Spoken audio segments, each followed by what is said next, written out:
mengikuti program. Mungkin cukup sekian saja pada sambutan kali ini. Terima kasih kepada peserta yang telah antusias, sudah mencapai kurang lebih dari 300 peserta yang mengikuti acara webinar ini. Sekian sambutan dari saya, kurang lebihnya mohon maaf. Wassalamualaikum warahmatullahi wabarakatuh. Terima kasih kepada Ketua Pelaksana atas sambutannya.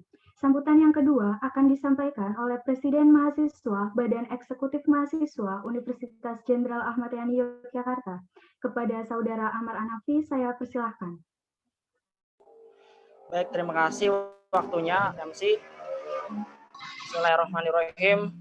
Assalamualaikum warahmatullahi wabarakatuh. Salam sejahtera bagi kita semua. Om Swastiastu. Salam kebajikan, nama budaya. Yang terhormat kepada pemateri 1 dan 2. Yang terhormat kepada Key Opinion Leader 1 dan 2. Yang saya hormati para peserta webinar sosial masyarakat. Dan yang saya selalu banggakan teman-teman panitia pada siang hari ini. Pertama-tama marilah kita panjatkan puji dan syukur kehadirat Allah Subhanahu wa taala atas berkah rahmat dan hidayahnya. Kita semua dapat berkumpul, dapat mengikuti acara webinar ini dengan sehat walafiat.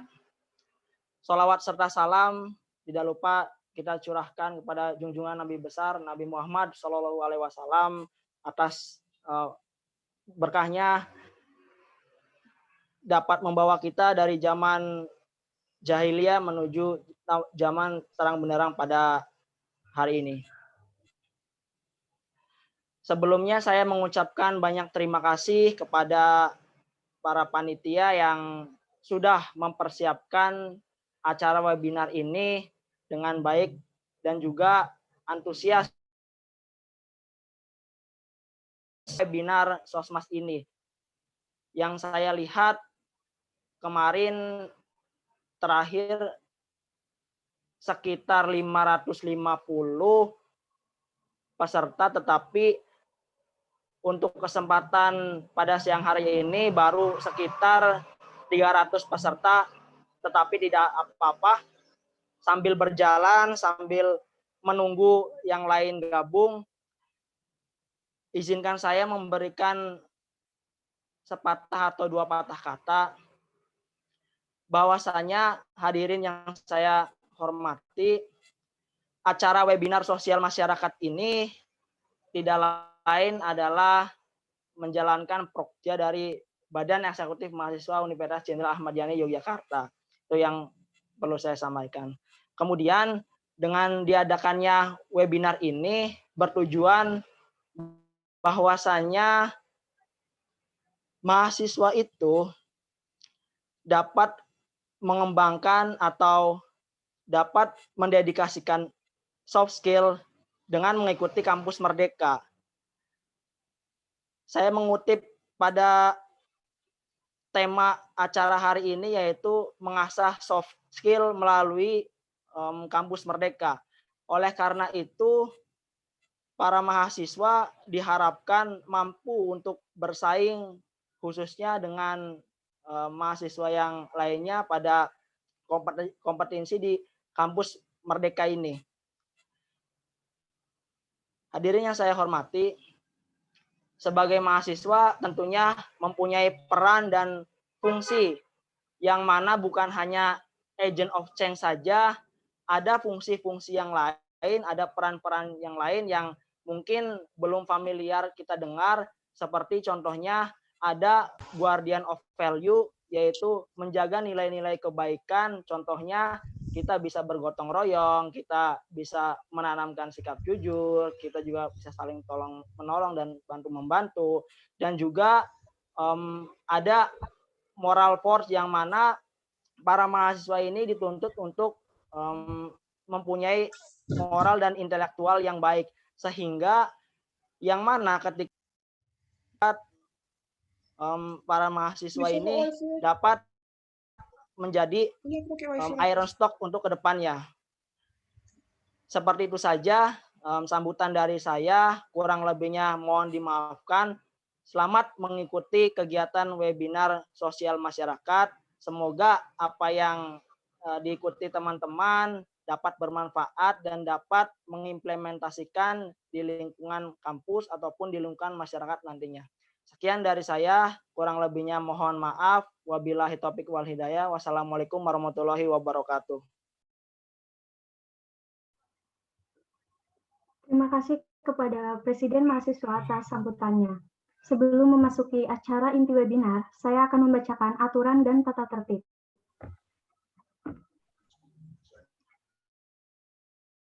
Tata tertib webinar sosial masyarakat. 1.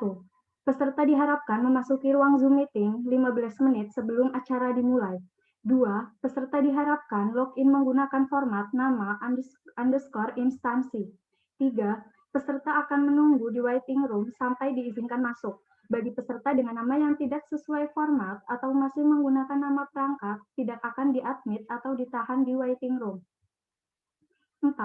Peserta yang mendapatkan akses ke room Zoom harus bersikap dan berperilaku sopan saat webinar dilaksanakan. 5. Peserta diharapkan dapat on kamera dan menggunakan virtual background yang telah disediakan panitia. 6. Peserta diharapkan tidak merekam saat kegiatan berlangsung. 7. Peserta diharapkan untuk mematikan suara selama proses webinar berlangsung. 8. Semua peserta yang mengikuti webinar melalui Zoom dapat mengajukan pertanyaan dengan format nama underscore instansi underscore pertanyaan. Pada chat room Zoom, pertanyaan diharapkan bersifat ringkas dan jelas, atau peserta dapat bertanya langsung. Dengan ketentuan peserta dapat memberitahukan pada chat room Zoom dengan format nama underscore instansi underscore ingin bertanya langsung. Kemudian moderator akan mempersilahkan. Moderator akan menyampaikan kepada pembicara beberapa pertanyaan dalam chat room Zoom karena waktu untuk diskusi terbatas. 9. Di akhir acara, link daftar hadir akan dibagikan. 10. Peserta yang tidak mengisi daftar hadir maupun tidak mengisi pendaftaran tidak akan mendapatkan sertifikat. 11. Sertifikat elektronik akan diterima peserta setelah peserta mengisi daftar hadir. 12. Sertifikat elektronik akan diberikan bagi peserta yang mengisi daftar hadir dan form evaluasi yang akan dibagikan di akhir acara melalui chat room Zoom. 13.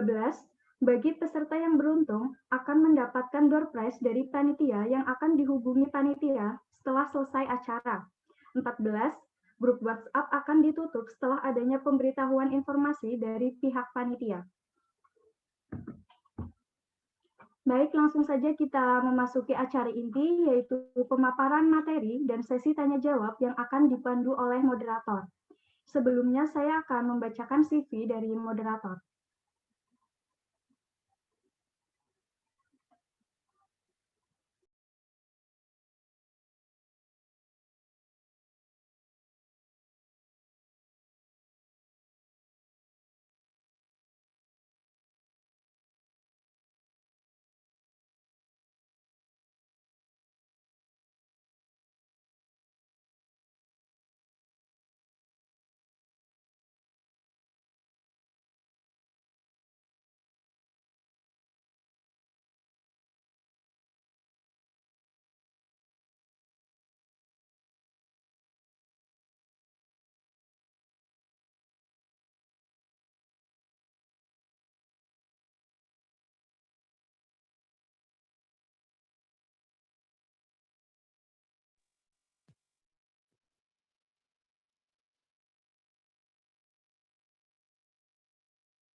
Baik, moderator kita pada hari ini,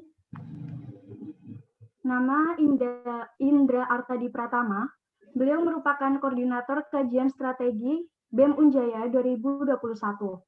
Beliau merupakan mahasiswa Universitas Jenderal Ahmad Yani Yogyakarta tahun 2019 sampai sekarang.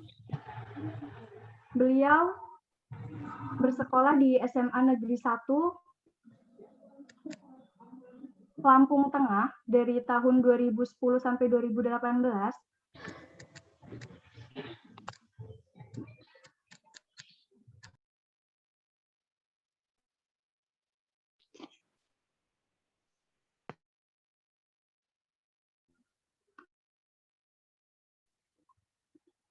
Untuk kegiatan, beliau merupakan koordinator kajian strategi BEM Universitas Jenderal Ahmad Yani Yogyakarta dari Januari tahun 2021 sampai dengan Desember tahun 2021, dan beliau merupakan Ketua Diskusi Kebangsaan BEM Universitas Jenderal Ahmad Yani Yogyakarta.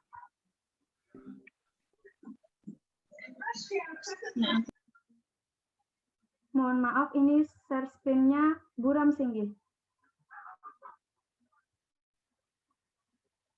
Nah, dan beliau merupakan anggota kajian strategi BEM Universitas Jenderal Ahmad Yani Yogyakarta dari bulan Januari 2020 sampai dengan Desember tahun 2020.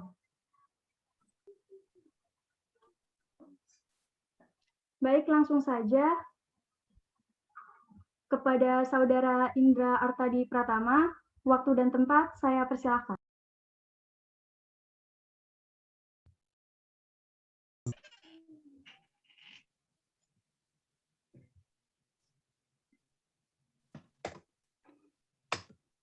Ya, terima kasih Kak Nurinta selaku MC.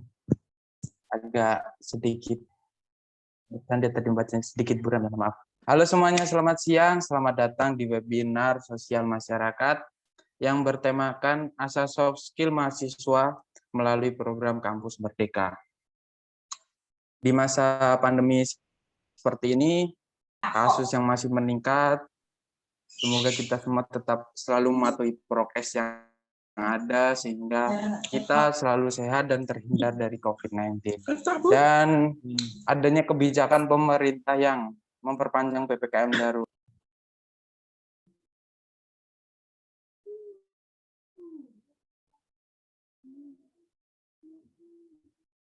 Mohon maaf, mic-nya di-mute, Kak.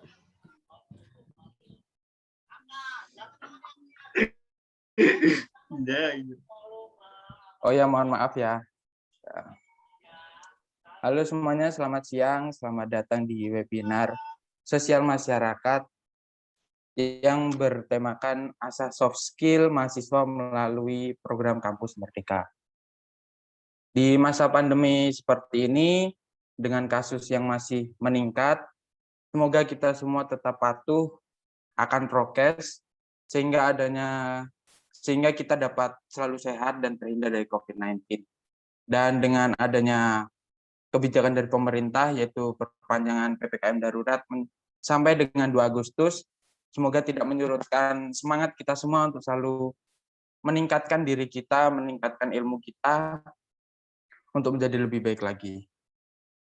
Oke, dengan saya Indra Artadi Pratama akan memandu jalannya webinar kali ini. Oke, tanpa berlama-lama, kita akan menyimak dan mendengarkan pemaparan materi dari pemateri yang pertama, tetapi sebelum itu saya akan membacakan terlebih dahulu CV dari pemateri kita yang pertama. Boleh dari si PDD untuk share screen.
Materi kita yang pertama ini merupakan yang bernama Profesor Dr. Edi Supriyadi, MPD. Beliau lahir di Batang 3 Oktober 1961, jabatan sebagai guru besar, pangkatnya pembina utama Madya 4, dia merupakan dari bidang ilmu evaluasi, pendidikan kejuruan, program studi pendidikan teknik elektro, Fakultas Teknik. Adapun riwayat pekerjaan beliau, tolong di scroll untuk panitia.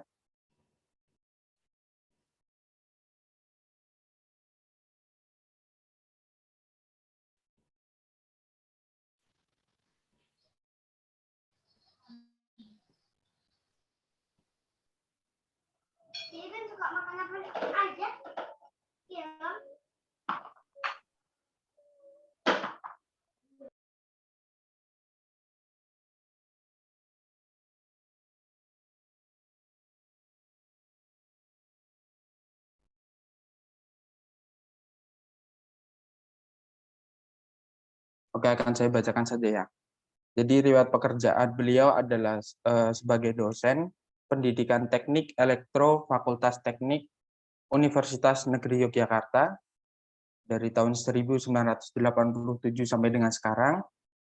Lalu sebagai dosen program pasca sarjana Universitas Negeri Yogyakarta dari tahun 2006 sampai dengan sekarang. Adapun riwayat jabatan beliau, yang pertama itu Wakil Dekan Bidang Akademik dan Kerjasama Fakultas Teknik Universitas Negeri Yogyakarta dari Mei 2021 sampai dengan sekarang. Lalu Ketua Jurusan Pendidikan Teknik Elektro Fakultas Teknik Universitas Negeri Yogyakarta Desember 2019 sampai dengan April 2021. Lalu Ketua Divisi Sistem Penjamin Mutu Internal Fakultas Teknik UNY dari periode 2017 sampai dengan 2019, lalu anggota Senat Fakultas Teknik UNY periode tahun 2012 sampai dengan 2015 dan periode 2008 sampai dengan 2011. Lalu Sekretaris Jurusan Pendidikan Teknik Elektro Fakultas Teknik UNY, lalu Asesor Ban PT di Jendikti Kemendikbud tahun 2001 sampai dengan 2004. Mohon maaf, tahun 2006 sampai dengan 2011. Lalu sebagai konsultan ADB Project Kemendikbud Jakarta tahun 2001 sampai dengan 2004 dan konsultan Ditdikdasmen Kemendikbud Jakarta tahun 2005 sampai dengan 2015. Beliau mengikuti training, short visit, dan sejenisnya. Yang pertama, Internship International Property Right, Faculty of Law, University of Technology Sydney. Lalu workshop International Examination, Cambridge Assessment, Singapura. Lalu mengikuti pelatihan ISO 9001 2015, Interpreting and Documenting Quality Management System yang diselenggarakan oleh BMD Street Consulting bekerja sama dengan LPPM UNY.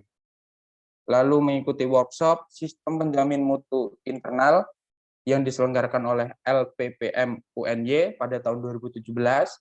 Lalu mengikuti workshop Audit Mutu Internal yang diselenggarakan LPPM UNY tahun 2018. Lalu mengikuti internship High Voltage Protection System PLN Jakarta, internship Mikrokomputer PAU ITB Bandung.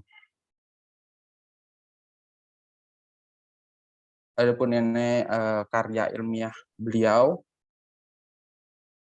yaitu yang pertama validasi model sistem monitoring dan evaluasi pelatihan guru sekolah menengah kejuruan di Provinsi Jakarta.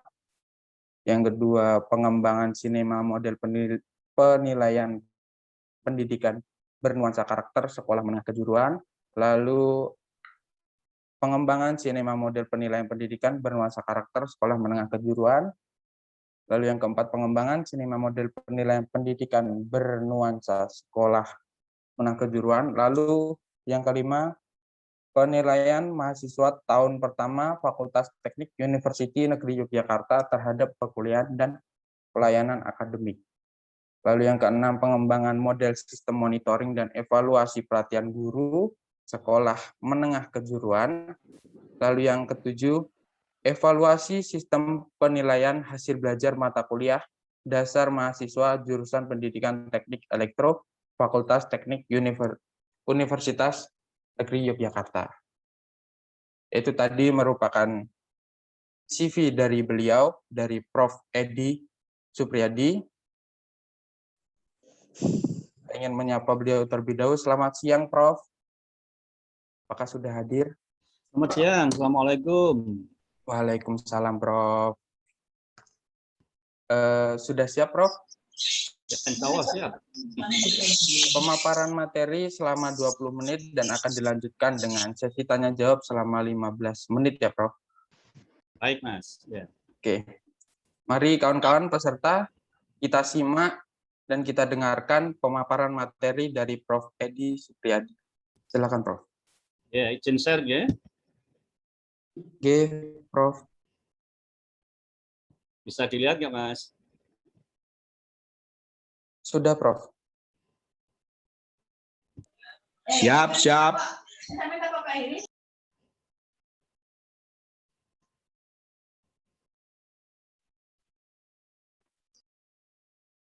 Baik, terima kasih. Selamat siang, Assalamualaikum warahmatullahi wabarakatuh. Waalaikumsalam Waalaikumsalam warahmatullahi wabarakatuh. Terima kasih, semoga teman-teman semua ya, adik-adik mahasiswa, peserta webinar sosial masyarakat ini semoga sehat semua dan insya Allah selama beberapa menit ke depan kita akan berdiskusi bersama berbagi pengalaman berkaitan dengan topik yang diberikan tugas kepada saya, yaitu program Kampus Merdeka.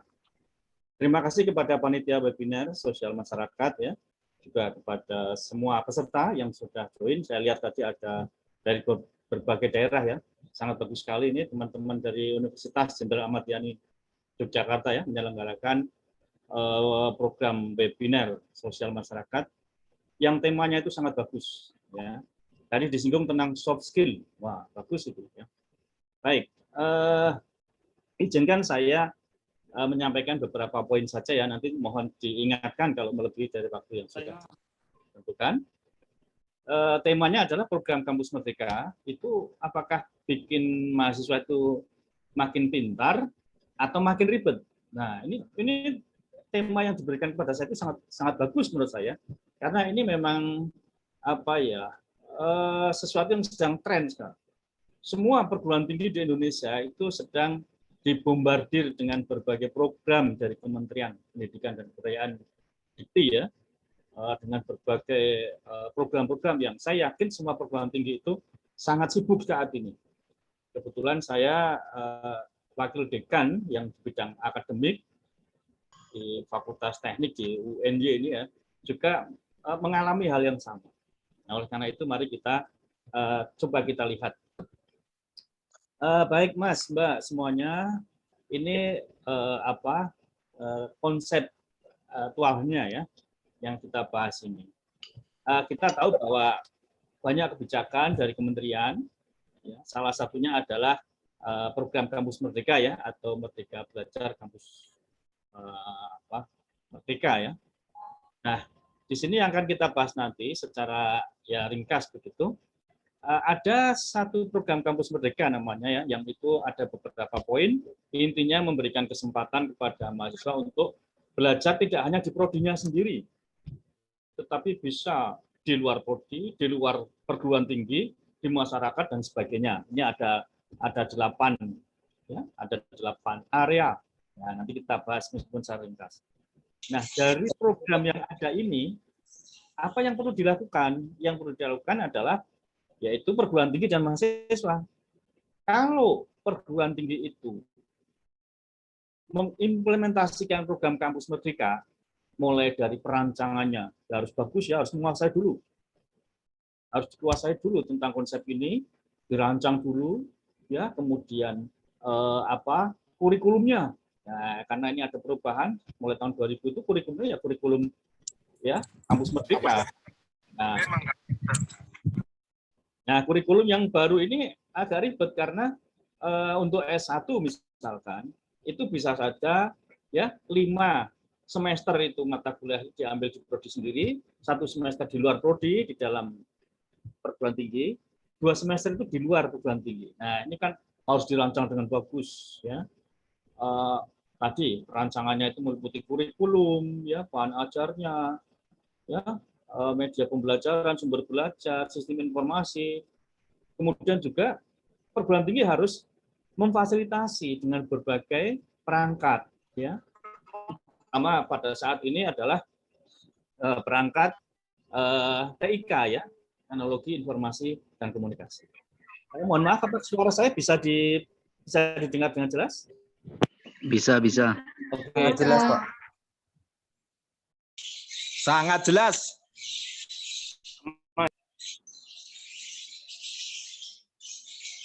Bojonegoro sangat jelas.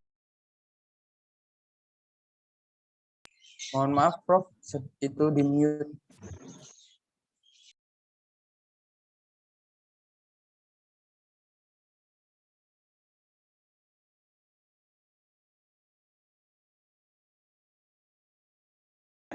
Ya, Sudah, Prof. materinya di-share nanti ya. Ya, di-share. Sudah saya share di anu Mas, sudah saya share di panitia, ya. Nanti bisa. Oke, makasih.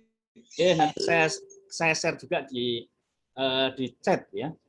Baik, saya ini memang karena menggunakan Vicon ya, kadang-kadang ini sinyalnya itu kurang stabil. Baik, perguruan tinggi itu harus menyiapkan ini. Harus menyiapkan dengan bagus perancangannya, memfasilitasi, implementasinya, evaluasi, ya termasuk juga sistem penjaminan mutunya. Nah, kemudian hasilnya terus ditingkatkan. Ini tidak mudah, teman-teman. Untuk menyelenggarakan ini tidak mudah. Saya tidak berbicara secara idealis, gampang begini, tidak semudah itu memang. Karena saya sebagai pelaksana juga di perguruan tinggi, karena sebagai penanggung jawab saya di fakultas ya, sehingga saya bisa menyampaikan bahwa perancangan, fasilitasi, implementasi ini tidak mudah. Nah, demikian juga peran mahasiswa itu harus merancang dengan bagus, harus tahu. Jadi dia program studi apa, di kurikulum itu harus dipelajari, ya, harus dipelajari berapa SKS yang harus diambil di prodi, berapa yang ada di luar prodi, berapa yang harus di masyarakat, mungkin bisa saja di perguruan tinggi lain dan sebagainya. Ini sebenarnya program ini menarik, sangat menarik, menantang, tetapi agak rumit karena perlu waktu untuk menyiapkan dan melaksanakan. Nah, kalau mahasiswa dan perguruan tinggi itu menyiapkan dan melaksanakan dengan baik, maka saya yakin ya lulusan itu nanti akan berkompeten dengan bagus, akan bisa beradaptasi dan memiliki beberapa kemampuan. Dia pasti akan kritis karena dia bisa mempelajari dari kebijakan dan seterusnya, dan dia kreatif mencari di mana dia akan belajar, memilih di mana bagaimana mengerjakan tugas akhir, karena tugas akhir tidak hanya dilakukan di prodinya, tapi bisa saja itu terpadu dengan pengalaman dia di industri, pengalaman dia di universitas lain, ya, juga di masyarakat boleh. Jadi ini ada keluasaan, ada fleksibilitas yang luar biasa, ya, dalam Anda mengikuti perkuliahan ini. Kalau tadi sekali lagi, kalau program Kampus Merdeka ini dipahami dengan bagus, dirancang, dilaksanakan, difasilitasi dengan baik, dan mahasiswa juga bisa berpikir positif dan merancang, ya, kemudian mengaplikasi, melaksanakan dan sebagainya dengan bagus, saya yakin lulusan itu akan memiliki karakteristik kritis, ya. Dia berpikir kritis, kreatif, ya, inovatif, jelas. Dia dituntut terus untuk berpikir sesuai dengan perkembangan atau sesuai dengan pilihannya, dan produktif, berkarakter, dan kompeten. Saya yakin itu kalau syarat-syarat tadi dipenuhi. Nah, pertanyaan yang bagus dari TOR yang diberikan kepada saya, ini yang bagus ini ya, Universitas Jenderal Ahmad Yani ini memilih ya tema-tema, kemudian fokus apa, ini bagus. Pertama, dengan program tadi mahasiswa tambah pintar apa ribet ya? Nah, nanti kita lihat tambah pintar apa ribet. Apakah bisa mahasiswa itu sebagai agent of change, ya? Ya, bisa nggak ya? Apakah mahasiswa mampu nggak sih mewarnai iklim akademik ya di perguruan tinggi, di lingkungannya? Nah, ini. Karena iklim akademik itu sangat penting, harus di-develop sedemikian rupa. Apakah bisa program ini menjadi tolak ukur keberhasilan di lingkungan mahasiswa? Ya, nah ini daya pikir kritis terhadap kebijakan. Nah, ini memungkinkan banget. Karena dari awal mahasiswa sudah ditantang dengan berpikir yang luar biasa. Tidak sesederhana yang program sebelum ini, Mas, Mbak. Jadi kalau yang dulu itu ya sudah paket-paket begitu, tapi dengan kampus Merdeka, kurikulumnya itu juga kurikulum Merdeka, itu penuh dengan pilihan-pilihan dan harus bijak dan harus pandai memilih mata kuliah. Kalau wajib jelas, tapi yang pilihan itu dan di mana akan diambil. Kebetulan baru 2 hari yang lalu kami webinar juga, ya, jadi ada workshop dengan konjen ya, dengan macam duta besar itu di beberapa negara. Kita kan punya sekolah-sekolah yang ada di luar negeri ya, sekolah Indonesia luar negeri namanya ya. Itu ada di Malaysia, ada di Singapura, ada di China, ya, ada di Amerika dan sebagainya. Itu sebenarnya peluang buat Anda semua. Kalau bisa jangan hanya belajar di Indonesia, apalagi di Jogja, belajar di luar negeri. Peluang banyak, beasiswa juga banyak. Jadi sebagian mata kuliah itu ambillah di luar, gitu ya. Baik, ini konseptualnya dulu ya. Nah, sekarang kita lihat, Mas, kenapa itu muncul gitu ya? Kenapa Merdeka ya, kampus Merdeka Belajar itu muncul? Karena apa? Saya yakin Anda semua sudah paham adanya revolusi industri 4.0 itu. Dengan revolusi industri itu sudah berubah semuanya, Mas. Betul, berubah semua. Di mana ya yang menonjol pengembangannya adalah Internet of Things ya. Jadi internet itu ya untuk semuanya. Semuanya serba online, serba internet, serba komputer. Nah, ini sudah tidak bisa diingkari lagi. Oleh karena itu kemampuan Anda harus menyesuaikan dengan tuntutan zaman itu. Ada istilah big data ya, big data. Jadi istilahnya sekarang itu paperless ya. Jadi tidak harus dengan semua ditulis dengan tangan dan sebagainya. Data itu bisa di sana. Kita punya data besar ya. Punya mahasiswa itu kalau di kampus ada protokol mulai dari mahasiswa masuk, ambil KRS, kuliah dan sebagainya, tugas dan sampai yudisium sampai wisuda itu sudah ada protokolnya. Nah, ya, apalagi ini ya cloud computing ya, ini terkait dengan perkembangan iptek, dengan artificial intelligence, machine learning dan sebagainya. Ini tuntutan yang dimana ke depan ini dan ini sudah terjadi pergeseran tenaga kerja. Ya, jadi ini di Amerika, di negara-negara besar misalkan aplikasi sistem informasi berkaitan dengan hukum itu sudah luar biasa sehingga sarjana hukum akan terkalahkan. Setidaknya akan dikurangi perannya karena adanya aplikasi-aplikasi. Nah, revolusi industri 4.0 itu berimplikasi kepada sosial, ekonomi, politik, budaya, dan pendidikan. Ini saya yakin Anda sudah nggak ada sedang asing lagi. Ya. Jadi ini sudah begitu Anda masuk, ya Anda berarti kan angkatan berapa ya Mas? Sekedar cerita saja, saya dulu masuk pertama ke Jogja, itu nggak ada kayak gini. Semuanya masih serba tertulis. Semuanya belum ada yang namanya HP, ya. Fotokopi itu masih barang yang sulit ya.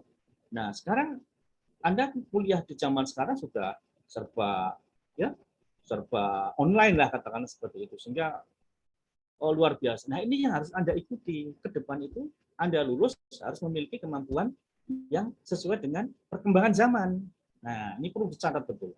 Kalau tidak nanti Anda akan tergilas, ya. Anda harus punya, setelah lulus saya harus memiliki kompetensi dan keunggulan-keunggulan. Oh, saya karena berkaitan dengan TIK, saya harus memiliki pengetahuan. Itu harus detail lah. Paling tidak aplikasi-aplikasi yang banyak digunakan. Nah, berkaitan dengan aplikasi ini ada istilah learning how to learn. Jadi belajar bagaimana belajar. Nah, ini didukung sepenuhnya oleh TIK. Jadi Anda perlu mempelajari beberapa aplikasi lah. Nggak usah harus pemrograman, nggak usah harus machine learning, artificial intelligence, nggak usah. Tapi yang berkaitan dengan tools, ya tools untuk belajar. Baik. Nah, apa yang harus Anda lakukan ya Mas, Mbak? Nah, apa yang perlu kita lakukan dengan perkembangan revolusi industri itu? Ya, kita harus menyiapkan mahasiswa yang kompeten. Ingat, ini ada beberapa kata kunci. Mampu menghadapi perubahan sosial, perubahan budaya, ya, dunia kerja yang semakin melompat-lompat. Artinya tidak jelas perubahannya itu demikian cepat. Dan kemajuan teknologi yang pesat, kebutuhan zaman. Nah, ini yang perlu Anda jangan berpikir untuk sekarang, tapi pikir ya untuk beberapa tahun ke depan. Nah, ini. Oleh karena itu, link and match tidak saja dengan dunia kerja, tetapi dengan masa depan yang berubah dengan cepat. Nah, ini mahasiswa harus pandai, harus bijak, ya. Nanti kalau saya lulus 3 tahun lagi atau sekian tahun lagi, kemungkinan perubahan zamannya adalah seperti apa yang harus saya antisipasi. Nah, ini yang perlu kita pikirkan bersama. Nah, sekarang, Mas, sekarang Merdeka Belajar itu apa? Saya tidak akan membahas detail ya. Ini Anda sudah gampang lah, tinggal baca aja banyak. Tetapi esensinya, esensinya adalah Kampus Merdeka merupakan wujud pembelajaran di perguruan tinggi yang otonom dan fleksibel. Nah, ini otonom dan fleksibel. Nah, silakan perguruan tinggi nanti mendevelop sistem kurikulumnya, pelaksanaan pembelajarannya, ya, kemudian platformnya, terutama untuk yang saat ini lagi pandemi, ya, sehingga ini tercipta kultur belajar yang inovatif. Jadi jadikan kultur, Mas. Kenapa Cina itu begitu maju luar biasa? Karena kulturnya, karena karakternya. Nggak ada bangsa Cina itu yang santai-santai. Ya, coba lihat Anda di beberapa tayangan, Cina itu kan luas, ya, datarannya banyak yang seperti yang tandus, ya, bahkan kerjanya sangat luar biasa, ekstrim. Ya, mereka ditempa dengan tadi semangat yang keras, kultur, ya, kultur. Nah, tidak, ya maaf, selama ini di kita kan tidak demikian. Artinya belum semua orang memiliki kultur belajar yang bagus. Bahkan ini lebih ekstrimnya di Indonesia itu serba santai. Orang ngawur saja, ya nggak ngawur saja lah ke sana kemari, nggak usah belajar tetap bisa makan kok.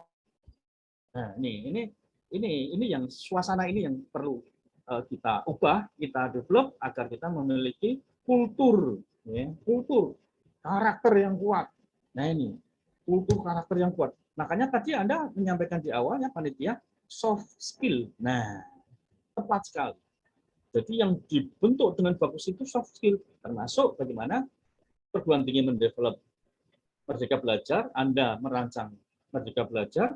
Nah, ini adalah dibentuk kulturnya, soft skill-nya, kesabarannya, ketekunannya, kecermatannya, keingintahuannya, ya, kemudian kesabaran dan sebagainya yang itu luar biasa.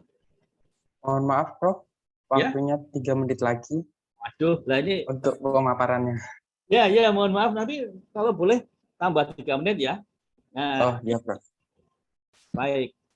Nah, ini Mas, Mbak, ini 8 ini ya, 8 bidang ini yang harus Anda, ini saya kira Anda sudah tahu lah, ya ada 8 pola ya Anda belajar itu yang di luar ya, bisa ya dengan pertukaran pelajar, ini saya harapkan ini bagus ini ya, kemudian magang ya, mengajar ya, penelitian dan sebagainya. Saya kira ini monggo lah nanti kampus juga sudah merancang hal ini.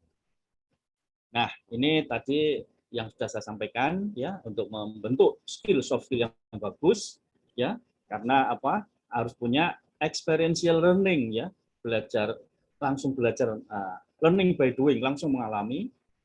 Kemudian nah ini ya Mas. Ini oke. Ini kita sudah yakin belajar bisa di mana saja ya, di desa, di industri, dimanapun berada bisa belajar. Kultur belajar yang harus ditingkatkan. Nah, sekarang mari kita jawab, Mas. Nah, program Kampus Merdeka bikin makin pintar atau makin ribet? Jika dirancang, dilaksanakan dengan baik, tadi sudah sampaikan, maka mahasiswa bisa seperti ini. Ya, kritis, kreatif, inovatif, ini luar biasa pengalaman. Tapi jika tidak dirancang dengan baik, ya sudah, Mas. Mahasiswa menjadi bingung, ribet, frustrasi, dan tidak kompeten. Saya ya di perguruan tinggi saya tuh sering sekali menerima keluhan dari mahasiswa, ini gimana Pak ngambilnya, gimana dan sebagainya. Nah, ini jadi ini saya kira kita tidak bisa mengatakan bahwa sekarang bisa belajar bisa dilaksanakan lulus, belum, sehingga ya masih ribet ya, meskipun ya Anda tambah pintar tapi juga masih ribet. Kemudian ya jelas ya yang makin ribet ini jawabannya makin ribet. Kemudian agent of change tadi ya, jelas kalau Anda belajar dengan bagus maka Anda bisa menciptakan, mempengaruhi iklim akademiknya. Kalau Anda aktif ya, sistematis, sungguh-sungguh, nah ini akan menular, semangat ini akan menular ke teman-teman yang lain, sehingga ada iklim akademik di perguruan tinggi yang bagus. Nah, daya pikir kritis ya jelas ya. Nah, sekarang terhadap kebijakan pemerintah bagaimana? Nah, ini saya mohon Anda belajar evaluasi kebijakan, Mas. Ya, analisis kebijakan dan evaluasi kebijakan. Sehingga menjadi mahasiswa itu nanti kritis. Termasuk Merdeka Belajar ini cepat dikritisi. Rasional kebijakan itu sudah benar nggak, tepat nggak? Konsepnya sudah bagus nggak? Tujuannya dan targetnya sudah tepat belum? Sudah dirancang belum di level pemerintah?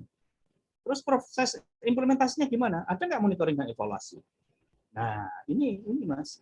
Ini daya pikir Anda sebenarnya sekarang ditantang untuk lebih kritis, termasuk mengkritisi Merdeka Belajar ini.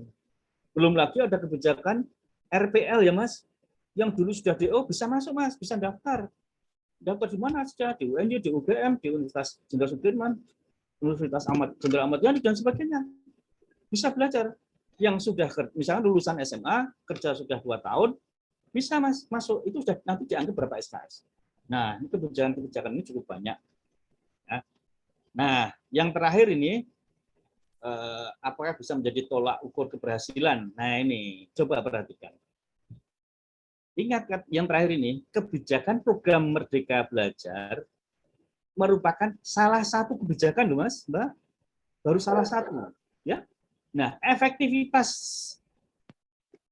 kebijakan Merdeka Belajar itu masih perlu dibuktikan secara empiris. Kita belum bisa mengatakan apakah kebijakan program Merdeka Belajar itu terbukti bagus, efektif, efisien, atau tidak. Kita sedang dalam taraf untuk mengujinya secara empiris. Ya. Oleh karena itu ini baru berumur katakanlah 2 tahun ya, atau beberapa tahun gitu, masih agak panjang untuk membuktikan apakah ini efektif apa enggak. Apakah itu yang sekarang ini belum bisa dikatakan menjadi tolak ukur keberhasilan di perguruan tinggi. Artinya karena apa? Belum dibuktikan secara empiris. Mungkin perguruan tinggi Anda sudah bagus, Mas. Nggak ada kebijakan Merdeka Belajar, itu sudah sebagai tolak ukur yang bagus. Beberapa perguruan tinggi yang swasta, yang negeri itu udah bagus-bagus, tetapi secara rasional nampaknya perlu dilihat dulu Merdeka Belajar itu bagus secara konseptual. Monggo nanti kita bersama-sama untuk membuktikannya. Saya kira itu secara ringkas ya, nanti bisa kita apa namanya bisa kita diskusi, ya, tidak hanya dalam webinar ini, mungkin kita bisa. Saya kembalikan ke moderator, terima kasih. Ya, Prof. Terima kasih atas pemaparan materinya. Sekarang kita masuk ke sesi tanya-jawab. Bagi peserta yang ingin bertanya, silakan tulis di kolom chat. Nanti akan saya pilih. Yang pasti tidak semua, karena pastinya banyak.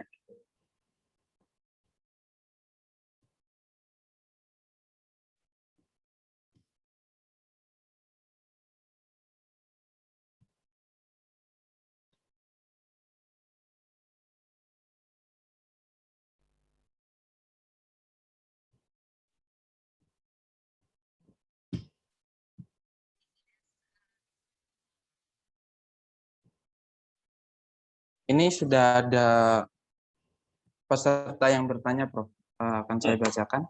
Ya.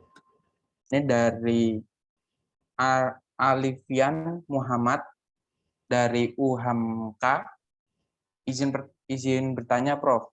Ya, Soft Mas. skill serta hard skill apa saja yang dikembangkan melalui program Kampus Merdeka ini dalam menyiapkan individu mahasiswa yang berkompeten serta potensial di bidang masing-masing di era revolusi industri 4.0 menyongsong 5.0 terutama dalam menghadapi bonus demografi 2030 yang akan datang, Prof.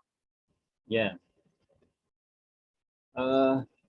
Saya jawab atau sambil nunggu yang lain? Langsung dijawab saja, Prof, sambil menunggu yang lain. Baik, terima kasih Mas, Mbak. Ini ada Mas Muhammad ya dari UHAMKA. Ini kira-kira soft skill dan hard skill apa saja ya? Ini memang sebenarnya kalau soft skill itu memang sesuatu yang wajib ya. Pengembangannya bisa melalui berbagai hal, tetapi dalam konteks Merdeka Belajar, soft skill itu pertama itu dalam proses, ya ini dalam proses ya Mas. Mulai Anda merancang pembelajaran, merancang kuliah, misalkan Anda sudah dapat kurikulum merdekanya, katakanlah 150 SKS. Nah, dari sini sudah dimulai kecermatan Anda, visi Anda, ya, mata kuliah apa saja yang wajib, kapan harus diambil, ya, kemudian mata kuliah apa saja yang pilihan, ya, di mana dan sebagainya. Ini adalah satu soft skill sendiri, ya, ketelitian, kecermatan. Kemudian dalam perkuliahan jelas, ya, itu Anda sudah di prodi Anda maupun di luar prodi. Nah, terutama kalau di luar prodi ini luar biasa. Contoh, misalkan Anda mengikuti program pertukaran mahasiswa, nah, ya, di kami juga ada pertukaran mahasiswa dengan Jepang, ya, dengan Taiwan dan sebagainya. Nah, upayakan bisa saja dalam maupun luar negeri ya. Nah, dengan pertukaran mahasiswa, apakah secara fisik atau hanya program saja, itu sudah luar biasa. Ya, soft skill-nya sudah kemampuan beradaptasi, ya, kemampuan berkomunikasi, kemampuan untuk menggunakan TIK, ya, teknologi untuk berkomunikasi. Ini soft skill-nya ada, hard skill-nya juga ada.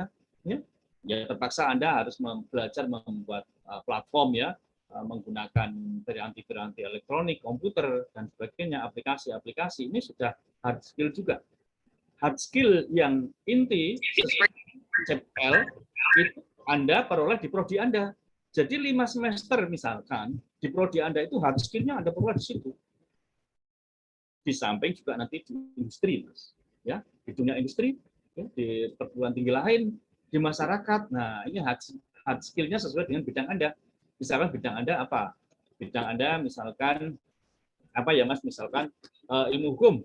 Nah, Anda sudah bisa melakukan diagnosis permasalahan, ya. Kemudian apa namanya? Bisa menganalisis permasalahan dan solusinya dan sebagainya. Di bidang teknologi, ya, misalkan Anda jurusan apa? Jurusan komputer. Nah, Anda nanti bisa, ya, hard skill-nya itu bisa mengembangkan sesuai dengan apa yang diperlukan di masyarakat, di industri, dan sebagainya. Kenapa hard skill dan soft skill ini memang tidak bisa dipisah? itu selalu dua hal yang terus menyatu. Kenapa? Karena contoh ya di industri, Anda hard skill-nya itu bisa dikembangkan karena di industri itu sekarang teknologinya jauh lebih bagus dibanding di perguruan tinggi. Kalau di luar negeri, di negara maju, itu perguruan tinggi itu research, ya, center of research, center of excellence. Industri itu membeli di perguruan tinggi. Kalau Indonesia enggak, yang lebih maju itu industrinya, teknologinya. Perguruan tinggi itu lebih banyak malah belajar ke industri. Ya. Nah, oleh karena itu Anda nanti di dunia usaha, di industri itu nanti akan belajar banyak ya terkait dengan hard skill maupun soft skill. Tadi ya Mas ya, kecermatan, kesabaran, ketekunan, disiplin, kemudian toleransi, ya, bagaimana cara berkomunikasi dengan bagus. Hasil penelitian Bank Dunia atau internasional itu menyatakan keberhasilan seseorang itu 80% lebih dipengaruhi oleh soft skill-nya, bukan hard skill, tapi soft skill-nya. Nah, ini ingat betul, dimanapun lah tanya aja, pejabat atau siapapun, Anda cek. Atau mungkin besok ke depan Anda akan membuktikan, loh itu teman saya dulu itu nggak pinter ya, kenapa bisa jadi kepala dinas, kenapa bisa jadi bupati, kenapa bisa? Nah, padahal dulu nilainya jauh saya, matematika saja 8, dia baru 6. Nah, itu kenapa? Soft skill-nya yang lebih dominan. Ya, dimanapun lah, ini internasional.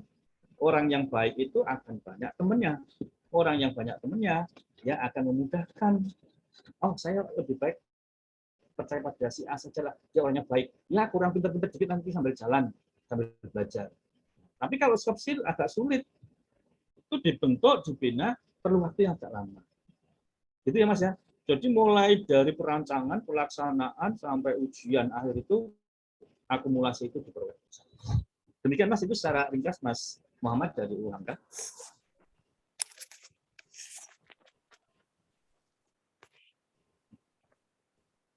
Ya, terima kasih Prof atas penjelasannya. Jawaban atas pertanyaan dari Kak Alifian Muhammad. Ini ada lagi pertanyaan dari Giovanni dari Universitas Kristen Maranatha. Izin bertanya Prof, di era modern seperti sekarang ini yang serba teknologi, apakah di masa depan akan banyak pekerjaan-pekerjaan yang tergantikan oleh teknologi? Pada kenyataannya seperti sekarang sudah mulai mengarah ke sana, seperti AI yang sekarang sudah ada beberapa yang menggantikan pekerjaan manusia. Dan apakah program ini dapat mencegah kehidupan yang sekarang serba perkembangan teknologi? Maksudnya program ini program kampus merdeka gitu, Prof. Iya, terima kasih. Ini terima kasih ya dari Giovanni ya dari Universitas Kristen Maranatha ya. Pertanyaan ini bagus. Kenapa? Karena sekarang sudah terjadi beberapa pekerjaan itu sudah digantikan oleh teknologi. Nggak usah jauh-jauh lah Mas, yang sehari-hari kita lihat saja di jalan tol saja, ya petugas tol yang dulu menerima uang, ya Mas ya, kemudian mengembalikan kembaliannya dan sebagainya sudah tergantikan ya oleh sistem elektronik. Ya. Apalagi tahun 2000 ya Mas, itu saya di Sydney Australia. Suatu ketika kita naik bis gitu di jalan tol. Jalan tol itu sudah nggak ada cegatan lagi, tapi hanya ada sensor. Ya, di setiap titik itu ada sensor yang akan mengurangi pulsa itu secara otomatis. Jadi gitu ya. Jadi nggak ada lagi palang pintu itu nggak ada lagi. Ya, palang pintu maksud saya palang tol itu nggak ada lagi untuk jalan, tapi pembayaran tol itu secara otomatis. Itu tahun 2000 Mas. Bayangkan, 20 tahun yang lalu itu teknologi sudah seperti itu. Nah, yang dikhawatirkan kita semua termasuk Giovanni ini, iya, nanti akan tergantikan oleh teknologi banyak. Ya, sekarang contoh Anda kalau melihat tayangan National Geographic itu, ya, perusahaan-perusahaan besar itu kan sudah robot semua, lengan-lengan robot itu sudah digunakan. Jadi manusia itu tinggal memprogram saja. Misalkan pabrik apa ya, kue apa gitu sudah. Manusia itu hanya merancang resepnya, ya. Itu mulai dari pemilihan bahan sudah robot semua, sudah computerized. Peran manusia itu paling hanya apa ya, hanya di bagian packaging itu aja, hanya untuk melihat sesuatu yang tidak, kalau ada trouble saja. Jadi sudah 90% itu tergantikan. Dengan robot itu sudah menggantikan kita semua di bidang manufaktur, ya, di bidang produk-produk seperti itu sudah tergantikan. Nanti sebentar lagi dokter, ya, untuk hal tertentu, ya, dokter itu nanti dokter yang sekarang terjadi operasi jantung, ya, itu nanti ahlinya itu dari luar negeri, ya, diagnosisnya itu dari jauh gitu Mas, sudah menggunakan teknologi. Jadi, nah sekarang pertanyaannya gini, bagus pertanyaannya Mbak Giovanni itu ya, dari Universitas Kristen itu. Nah, apakah kampus Merdeka itu akan bisa mengatasi itu? Nah, gini, ini jawabannya sulit. Kenapa? Karena teknologi itu bersifat netral, ya, bersifat netral. Kemajuan teknologi tidak bisa dibendung. Kalau toh pekerjaan teknologi itu akan menggantikan manusia, itu kebijakan manusia. Kebijakan manusia, bukan teknologinya. Karena teknologi itu netral, mau digunakan apa ya silakan. Gitu. Jadi bisa dikatakan begini, Merdeka Belajar itu Anda bisa belajar apa saja, bahkan di luar bidang Anda. Syukur-syukur yang mendukung, ya. Tetapi apakah itu nanti tenaga kerja ke depan itu yang kemungkinan akan tergantikan oleh kemajuan teknologi itu bisa dihindari enggak? Bisa dihindari enggak dengan Merdeka Belajar? Itu tidak. Karena artinya gini, maksud saya tidak itu adalah sangat tergantung dari kebijakan manusia untuk ke depan. Apakah manusia itu nanti akan tergantikan keahliannya dengan teknologi, itu kan aplikasinya. Sehingga tidak menjamin, Merdeka Belajar tidak menjamin adanya pergantian tenaga kerja dari manusia ke teknologi. Jadi, tetapi dengan Merdeka Belajar Anda bisa belajar apa saja. Nah, itu paling tidak Anda bisa belajar hal-hal, ya, yang mungkin tidak bisa digantikan oleh teknologi, gitu ya Mas ya. Nah, itu makanya harus pintar-pintar. Anda harus punya kemampuan-kemampuan spesifik dan unggulan yang menjadikan Anda itu unik. Sehingga ini tidak bisa ada pekerjaan-pekerjaan, banyak pekerjaan yang tidak bisa digantikan oleh robot. Karena robot itu kan punya algoritma, punya rasional, punya logika yang meskipun sekarang ada fuzzy, ya, ada fuzzy, ya, logika fuzzy, tapi kan tetap saja judgement dari manusia itu tetap dominan. Jadi teknologi itu netral, ya, manusianya lah yang nanti akan menentukan mau untuk menggantikan yang apa, bisa digantikan atau tidak, ya. Tetapi bahwa teknologi itu adalah netral dan Anda bisa belajar apa saja. Belajarlah sesuatu yang unik yang tidak mungkin atau sulit digantikan oleh teknologi, atau kalau itu diganti oleh teknologi akan tidak efisien. Itu ya. Terima kasih. Ini pertanyaannya bagus sekali. Oke, ada lagi Mas? Ya, ini satu pertanyaan lagi ya Prof ya, karena durasinya gitu. Ini dari umum atas nama Haris. Tadi Prof bilang mahasiswa harus kompeten. Tolak ukur disebut mahasiswa kompeten di era saat ini apa ya Prof? Mengapa masih banyak tenaga asing yang masuk? Apakah lulusan universitas di Indonesia ini kurang kompeten atau bagaimana? Tanggapannya dari Prof bagaimana? Wah, ini pertanyaannya sangat bagus ya. Ini memang mahasiswa sekarang itu keren-keren ya. Cara berpikirnya itu sudah menunjukkan bahwa Anda itu memang generasi milenial yang sangat bagus, jauh dibanding pada saat kami zaman itu. Bagus ya, mahasiswa harus kompeten ya Mas. mahasiswa harus kompeten. Apa saja ya kompeten? Begini. Berdasarkan pengalaman dan riset ya.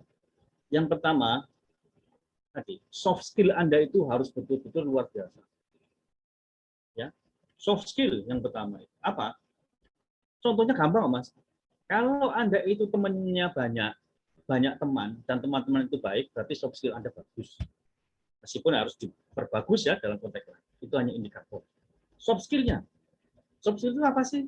Pertama, ya Anda harus mengetahui tentang norma etika, ya norma-norma baik, sopan santun dan sebagainya. Meskipun di dalam beberapa konteks daerah itu mungkin ada sedikit perbedaan, tetapi secara universal bahwa tadi norma-norma, ya kejujuran, ya kesopanan, kesantunan, kerendahan hati, perhatikan, kerendahan hati, bukan rendah diri, Mas, Mbak, ya beda, kerendahan hati, ya keuletan ini yang kita tidak punya, yang kita jarang punya.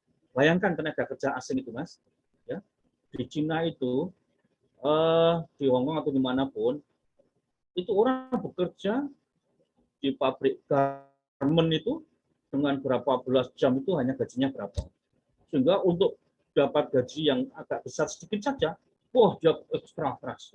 Nah ini keuletan, kesabaran, ya kemudian apa namanya ketahanan, ya ketahanan mental. Ini kita yang jauh, kita jauh. Mahasiswa mau kuliah, mau menanyakan apa, disinggung temannya sedikit saja sudah patah semangat. Ya, tidak. Ini yang soft skill pertama yang kita agar kompeten itu soft skill dulu seperti tadi disampaikan oleh teman Anda di awal. Soft skill lah, kesabaran, keteguhan, keingintahuan, ya, kultur untuk belajar, rendah hati, ya. Nah ini. Kemudian apa lagi selain soft skill tadi? Kemampuan berkomunikasi. Nah, kemampuan berkomunikasi itu apa, Mas? Ya bahasa Indonesia, bahasa ya, coba perhatikan semuanya ya, Mas, Mbak. Betul. Ya. Tapi isu itu bangunannya tukeran Pak ini. Jadi sebenarnya isu itu bangunannya di. Jadi, ya Mas, ingat ini pesannya. It is a must for everybody to have sufficient knowledge and skill in English. Di bahasa Inggris. Wajib itu. Bahkan ini ke depan itu tidak hanya bahasa Inggris, tapi minimal bahasa Inggris. Itu sudah. Bahasa Indonesianya bagus. Kalau bahasa Indonesia bagus, belajar bahasa Inggrisnya juga gampang. Ya, logika bahasanya ini. Ya, Anda bisa belajar ini di itu Mas. Di apa namanya? Di YouTube itu kan banyak sekali. Tidak harus khusus di situ. Ya, di video itu banyak. Nah, kemampuan itu kemudian apa? Kemampuan tadi berkomunikasi. Kemudian kemampuan menggunakan teknologi informasi komunikasi.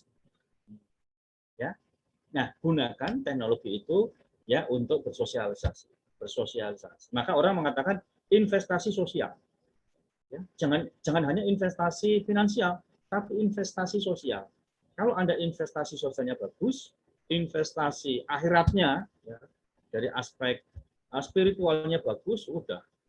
Ya, kalau spiritualnya bagus, ya sosialnya bagus, luar biasa. Yang pertama apa, Mas? Interpersonal. Jadi Anda kembangkan kemampuan untuk mengelola diri sendiri dulu. Karena di dalam diri sendiri itulah banyak hal yang saling berlawanan. Nah, di situ antara pikiran dan hati ini memang sudah dikatakan dalam pelaksanaannya tidak semudah itu, tapi perlu latihan. Nah, seiring dengan usia nanti akan semakin matang, semakin bagus ya ke depan. Jadi nggak masalah Anda berasal dari mana, nggak masalah. Tapi begitu di suatu tempat Anda bisa berkembang. Saya itu dari desa ya tahun 80-an itu hijrah ke Jogja ya. Yang pada saat itu masih dingin ya. Tapi saya punya keyakinan saya bisa, insya Allah ya dengan upaya tapi ya tidak semudah itu. Jatuh bangun belajar dan sebagainya. Akhirnya ya bisa menjadi setidaknya apa yang dulu saya impikan menjadi orang yang mandiri lah ya. Mandiri kita tidak bisa menyebut sebagai yang sukses ya, paling tidak ya bisa mandiri lah, berkontribusi dan sebagainya. Jadi itu yang umum adalah soft skill, kemampuan berkomunikasi, ya, penggunaan TIK, investasi sosial, ya, tentu investasi spiritual.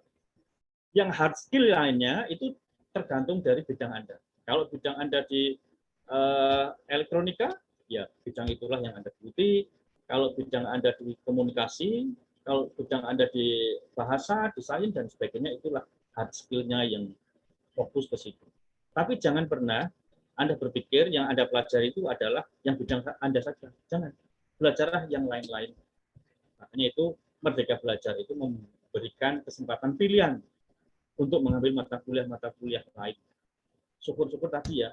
Kalau ada kesempatan, ikutilah pertukaran atau keluar negeri. Keluar negeri. Banyak kemarin itu dari duta besar, dari konjen dari Cina, itu sekian ribu beasiswa yang ditawarkan. Ya, kemudian dari Singapura, ya, dari seluruh dunia ya. Banyak, makanya Anda gini, berpikirlah out of the box. Jangan berpikir seperti yang biasa-biasa aja.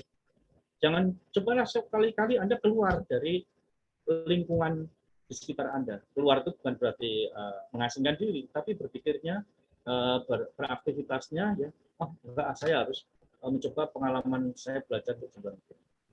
Sebaiknya Anda memiliki international outlook. Ya. Itu ya Mas, ya Mbak?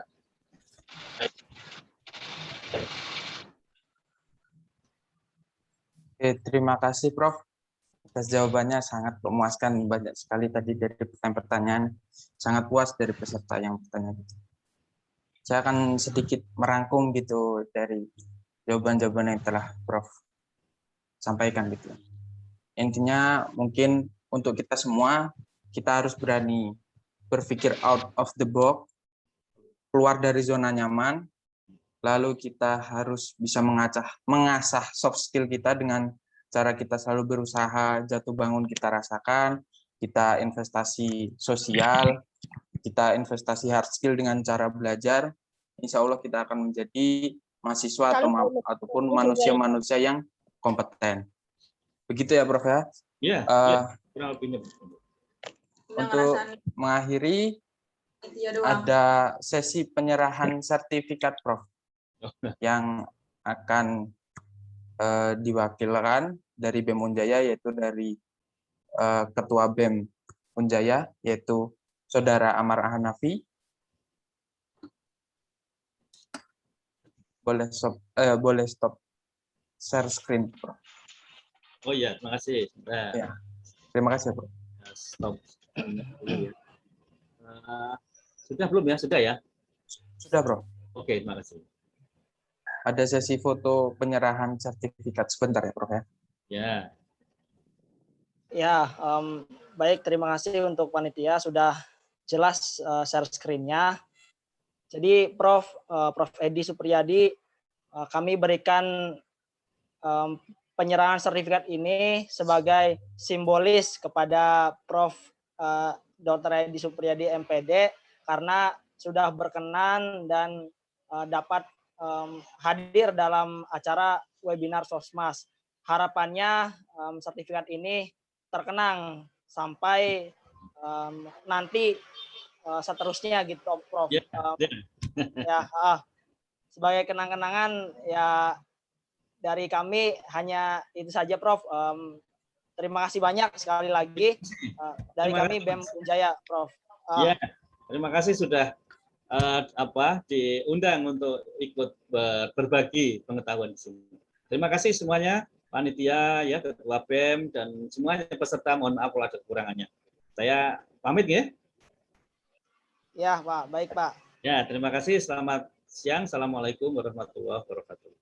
Waalaikumsalam warahmatullahi wabarakatuh. Terima kasih, Prof. Sama-sama. Saya live ya. Iya, Prof. Ya, Prof.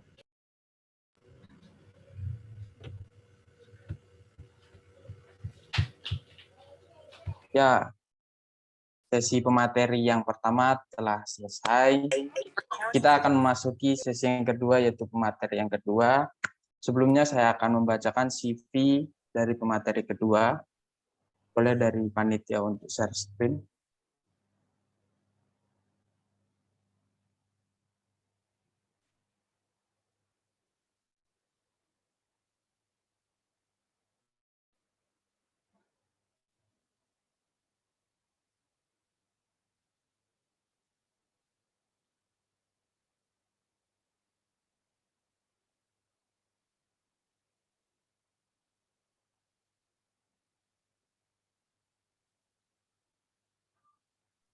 Ya, sudah terlihat. Pemateri yang kedua ini bernama Kak Yunanto. Beliau adalah mahasiswa agribisnis Universitas Muhammadiyah Yogyakarta. Saya akan membacakan data dirinya secara lengkap. Nama lengkap Yunanto, tempat tanggal lahir Purbalingga,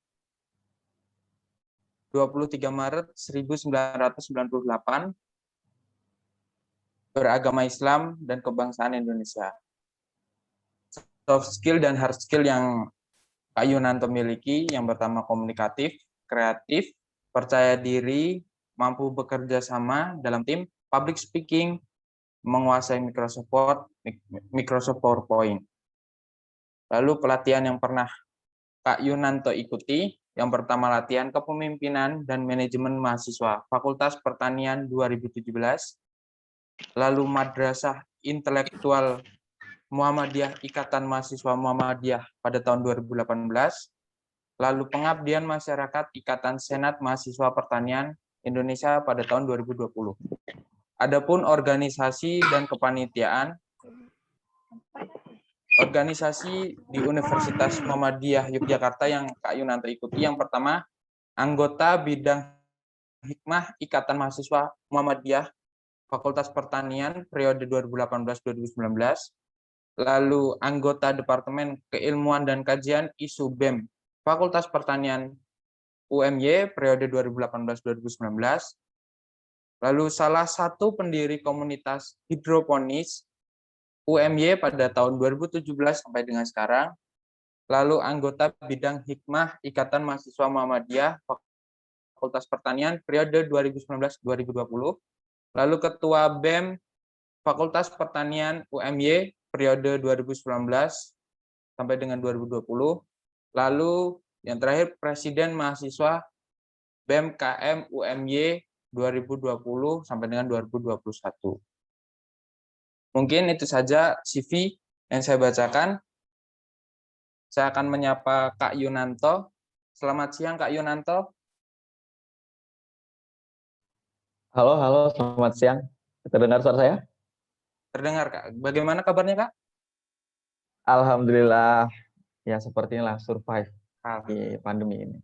Alhamdulillah. Semoga tetap sehat dan stay safe ya Kak ya. Amin. Terima kasih. Apakah sudah siap Kak untuk memaparkan materi? Insya Allah siap lillahi ta'ala, sehingga bisa berbagi dan memberikan insight kepada teman-teman semua. Waktu pemaparan selama 20 menit dan sesi tanya jawab selama 15 menit ya Kak. Mari para peserta untuk menyimak dan mendengarkan pemaparan materi dari Kak Yunanto. Silakan Kak. Bismillahirrahmanirrahim. Yang saya hormati Ketua BEM Unjaya, luar biasa sekali mengadakan, tetap berproses dan mengadakan acara yang luar biasa. Kemudian Ketua Panitia dan Panitia Webinar Sosma, dan yang saya banggakan kita sebaya lah gitu, kita sebaya ke teman-teman peserta gitu. Assalamualaikum warahmatullahi wabarakatuh. Alhamdulillahirabbil alamin wassalatu wassalamu ala asrofil anbiya wal mursalin wa ala alihi washabihi rasul ajmain. Amin.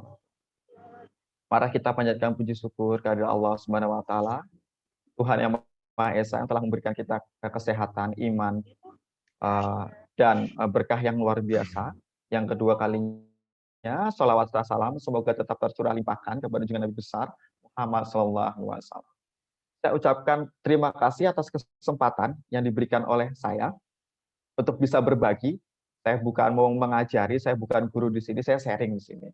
Jadi bisa saja pengalaman yang saya akan sampaikan berbeda dengan yang teman-teman rasakan. Maka yang terpenting dalam suatu pembelajaran adalah keterlibatan. Nah, teman-teman bisa terlibat dengan proses fisik dan proses-proses berpikir seperti itu. Saya tidak menyediakan PPT, jadi teman-teman bisa menyimak apa yang ingin saya sampaikan. Saya akan menyampaikan bagaimana dari sisi mahasiswa ya, kita sebagai sisi mahasiswa ataupun dari sisi pelajar jika memang ada di sini gitu. Karena kita bisa bisa dibilang kita yang akan melaksanakan program-program Kampus Merdeka Merdeka Belajar MBKM ini gitu. Kita bisa berperan sebagai subjek, bisa bahkan berperan sebagai objek, tergantung bagaimana kita memahami posisi dan peran kita ingin jadi apa. Undang-Undang Nomor 20 Tahun 2003 tentang pendidikan nasional. Jadi tujuan pendidikan adalah mengembangkan potensi peserta didiknya agar menjadi manusia yang beriman, bertakwa kepada Tuhan Yang Maha Esa, berakhlak mulia, sehat, berilmu, cakap, kreatif, mandiri, dan menjadi warga negara yang demokratis serta bertanggung jawab. Itu adalah tujuan murni bagaimana arah pendidikan Indonesia. Kemudian untuk mewujudkan itu pasti perlu ada satu program, perlu ada satu main program yang itu bisa mewujudkan hal itu. Salah satunya adalah Merdeka Belajar Kampus Merdeka. Di awal tahun 2020 program ini diluncurkan dan di lain sisi banyak mengundang satu atensi yang positif luar biasa. Saya pribadi senang dengan program ini dengan banyaknya sekali pilihan-pilihan yang diberikan. Tapi di lain sisi memang ada kritik-kritik yang memang perlu kita sampaikan dan perlu dijadikan satu poin penting untuk memahami MBKM ini. Jadi jangan sampai kita terjebak pada jargon-jargon kampus merdeka, tapi ternyata kita tidak merdeka. Kita tidak merdeka secara pemikiran, kita tidak merdeka secara pilihan kita secara sadar. Dan kita terkesan terintervensi dengan program-program yang sebenarnya ya kita tidak butuh itu. Maka kita perlu memahami posisi ini. Jadi pendidikan tinggi, perguruan tinggi ini menjadi satu tempat yang luar biasa. Tempat yang memang cocok untuk dijadikan program-program ini. Kenapa? Karena output dan akselerasi perguruan tinggi ke dunia kerja itu lebih cepat. Lebih cepat dengan kualitas dan membangun sumber daya manusia yang unggul di perguruan tinggi cukup cepat akselerasinya. Karena menjadikan perguruan tinggi sebagai ujung tombak untuk proses pengembangan sumber daya Indonesia menuju Indonesia Emas 2045 itu menjadi tepat. Dan sejatinya tujuan kampus merdeka ini adalah diharapkan ya kita berbicara idealis gitu, mengharapkan mahasiswa itu mampu ya inovatif gitu. Terus mempunyai capaian pembelajaran dari aspek sikap, pengetahuan dan keterampilan secara optimal dan relevan. Artinya hari ini kalau kita berbicara mahasiswa sebagai agent of change ya, sebagai agent yang lainnya, tapi kita fokus pada agen perubahan ini. Nah, itu bisa saja kita link match-kan atau mengkaitkan agen of change dengan kampus merdeka ini. Ya sudah pastinya kita sangat mudah untuk menerka adalah belajar 3 SKS ya, 3 semester di luar mata kuliah yang kita ambil seperti itu. Bisa menjadi penelitian, bisa yang sekarang adalah kampus mengajar. Itu adalah agen perubahan. Namun yang memang yang harus kritik ya, kritik terhadap kampus merdeka adalah orientasinya terlalu sentralistik pada kebutuhan pasar. Oke. Terlalu sentralistik pada kebutuhan pasar. Maka nggak heran banyak banget program-program yang itu disesuaikan dengan kurikulum perusahaan, kurikulum industri. Kemudian sangat disesuaikan dengan kebutuhan industri. Maka kan salah satu Merdeka Belajar adalah kemudahan untuk kampus untuk membuka program studi baru. Sejatinya bagi saya pribadi, agent of change adalah orang yang mampu membawa perubahan sosial. Maka berarti orientasinya yang terlalu sentralistik pada kebutuhan pasar harus digeserkan pada kebutuhan penyelesaian problematika sosial. Nah, ini poin saya, bagaimana kampus merdeka ini harus bersanding lurus dengan tuntutan-tuntutan mahasiswa harus menjadi agent of change seperti itu. Dan dalam kampus merdeka ini memang proses pembelajarannya itu terpusat ya, student center learning yang sangat esensial kayak gitu. Maka ketika ingin menjadi agent of change, maka bergeraklah sebagai sociopreneur. Bagi saya bergeraklah sebagai sociopreneur. tidak hanya berpikir soal profit oriented, tapi social oriented. Berdampak nggak sih apa yang kita lakukan? Nah, seperti itu. Jika kita melihat masalah ya, permasalahan di Indonesia, dengan jumlah mahasiswa 2019 mencapai 7,3 juta, jumlah yang luar biasa banyak dan potensial banget untuk melaksanakan program Kampus Merdeka ini. Masalah-masalah di pandemi yang sekarang adalah jumlah penduduk miskin meningkat sebanyak 27 juta di September 2020. Kemudian pengangguran meningkat menjadi 8,75 juta. Sebagian besar adalah pengangguran dari ya mohon maaf saya bilang lulusan-lulusan S1 ini. Karena memang ketersediaan lapangan kerja dan ketidaksesuaian dengan apa yang kita pelajari dengan kebutuhan pasar gitu. Maka di lain sisi memang ini bisa jadi dilematis. Kita butuh kerja, tapi di lain sisi kita tidak boleh melupakan peran-peran kita sebagai agent of change dari segi gerakan sosialnya. Perubahan-perubahan di zaman sekarang memang berbeda. Agent of change kita sebagai mahasiswa di zaman postmodern ini, di zaman posmo ini beda dengan zaman modernisme yang kemarin. Zaman modernisme kemarin, perubahan-perubahan itu terjadi secara mendasar, artinya perubahannya itu terkait dengan ideologi, kapitalisme, sosialisme, dan lain sebagainya. Tapi di zaman posmo ini, gerakannya itu lebih pada gerakan progresif, gerakan akar rumput nih. Agent of change-nya adalah gerakan akar rumput nih.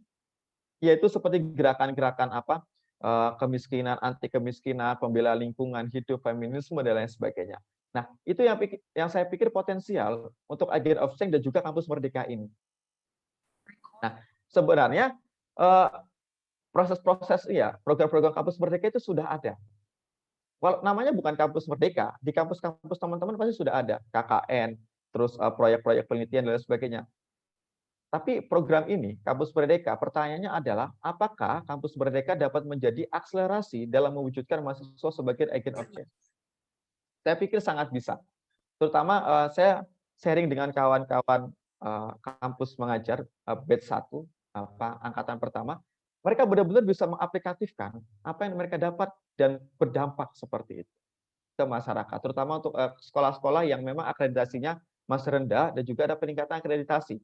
Itu salah satu agent of change yang saya konkretkan, saya maksudkan. Kemudian berbicara soal keberhasilan Kampus Merdeka, ini erat kaitannya dengan Tridharma. Dengan Tridharma perguruan tinggi. Yang pertama adalah pendidikan, penelitian, dan pengabdian kepada masyarakat. Program-program Kampus Merdeka berputar di situ.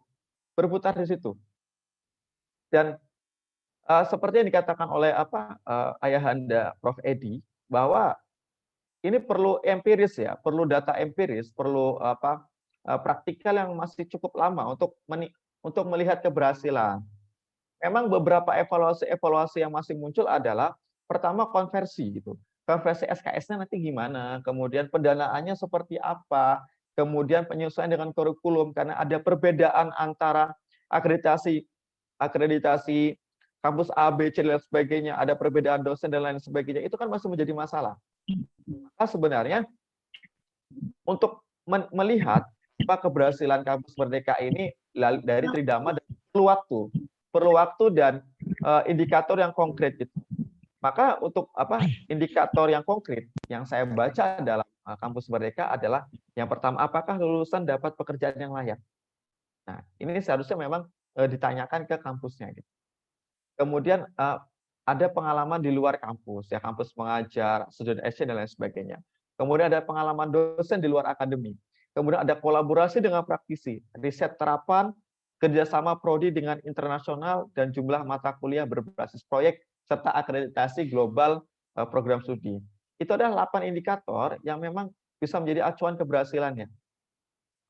Karena masih 1-2 tahun yang dilaksanakan tidak terlihat apakah ini berdampak atau tidak. Yang muncul sebenarnya hari ini adalah evaluasi teknis dan lain sebagainya. Tapi saya pikir sudah mengarah pada suatu perubahan-perubahan yang berdampak, perubahan-perubahan esensial, terutama yang kampus mengajar itu yang saya rasakan, saya dapat informasi luar biasa sekali pengalaman yang mereka dapat dan impact yang mereka dapat berikan di sekolah-sekolah. Dan salah satu untuk mewujudkan tolak ukur keberhasilan Kampus Merdeka adalah Kampus Merdeka ini diharapkan kampus-kampus yang menerapkan MBKM ini bisa menjadi world class university, kampus yang bertaraf internasional. Mereka bisa bertarung dalam jajaran 500 kampus terbaik di dunia ya. Dan untuk menunjang itu, maka sebenarnya perlu dana yang besar. Perlu dana yang besar menunjang itu. Maka nggak asing teman-teman ada tuh PTNBH ya, perguruan tinggi negeri atau pengusaha berbadan hukum, artinya punya hak otonom untuk mengelola keuangannya. Beberapa kampus seperti ini, beberapa kampus mereka sudah punya manajemen terpisah. Artinya ada uang yang memang dialokasikan untuk menghasilkan pemasukan untuk menunjang kampus itu sendiri gitu. Nah, ini kerasa banget kampus yang punya satu manajemen bisnis, maksud saya untuk menghasilkan uang lain dari mahasiswa, itu mereka bisa survive, bisa bertahan di masa pandemi. Karena kita mengiyakan bahwa ekonomi kita menurun, kemudian pendapatan kita menurun, tapi biaya perkuliahan tetap sama, bahkan ada pengurangan, artinya ada pengurangan pemasukan. Ketika kampus itu tidak berhasil nge-funding dapat dana dari yang lainnya, maka sebenarnya itu jadi kendala sendiri dalam pelaksanaan MBKM ini untuk menuju world class university. Kemudian yang selanjutnya, dan MBKM ini tanpa adanya MBKM maupun adanya MBKM, peran mahasiswa adalah sebagai mitra kritis pemerintah. Oke. Pertanyaannya adalah, apakah kampus Merdeka ini bisa mengakselerasi atau bisa membebaskan kebebasan berpendapat, kebebasan akademik di kampus? Atau jangan-jangan kalau kita berbicara soal oposisi pemerintah, mahasiswa sebagai oposisi kritis pemerintah, dengan adanya kampus Merdeka kan malah membelenggu. Nah, seharusnya universitas itu mendefinisikan diri sebagai ruang publik, ruang perlindungan untuk mempromosikan cita-cita demokrasi, imajinasi sosial, nilai-nilai sipil, dan kewarganegaraan yang terlibat secara kritis. Itu seharusnya kampus menjadi ruang-ruang itu gitu. Dan memang kebijakan kampus Merdeka ini tidak terlepas dari kritik-kritik yang demikian gitu. Jadi jangan sampai belenggu kampus Merdeka menyatakan bahwa universitas ini memang memerlukan kemerdekaan. Saya pikir memang kampus itu memerlukan kemerdekaan, tapi tidak sekedar merdeka dari ruang kuliah gitu ya.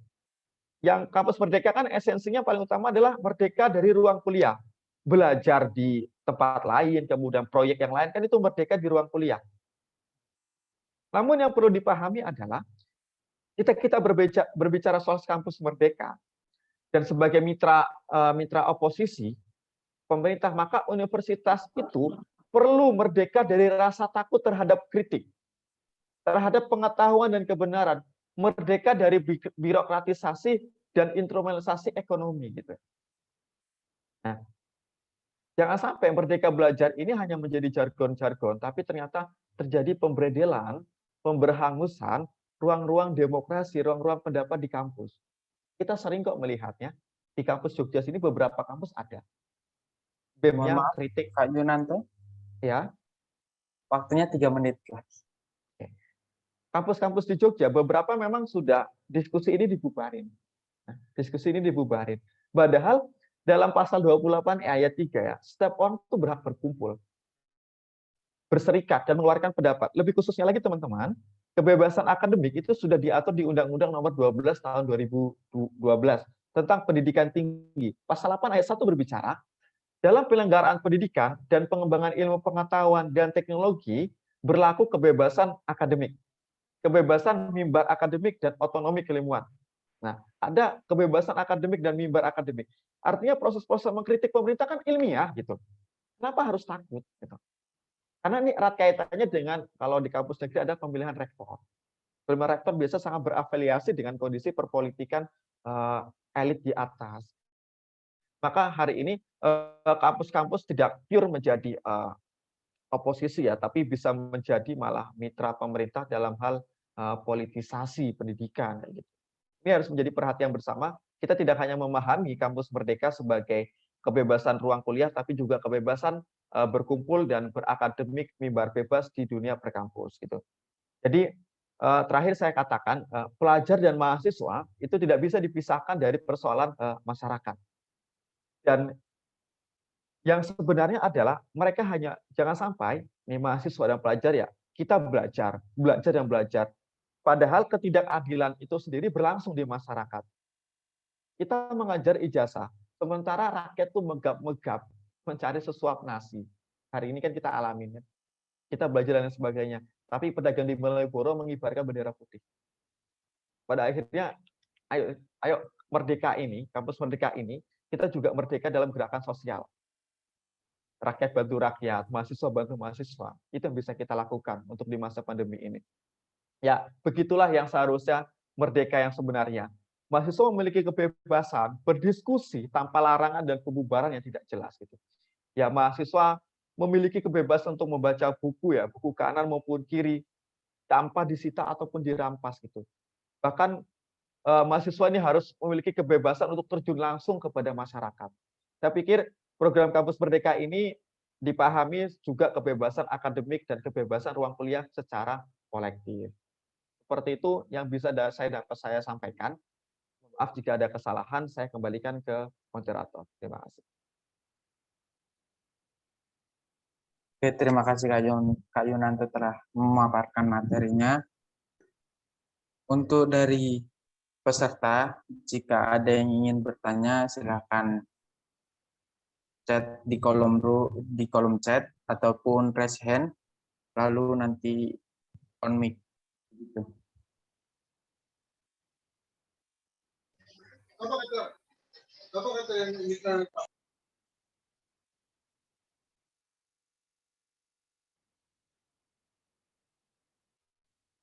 Oke, udah masuk satu pertanyaan ini Kak Yunanto dari Giovanni dari Universitas Kristen Maranatha.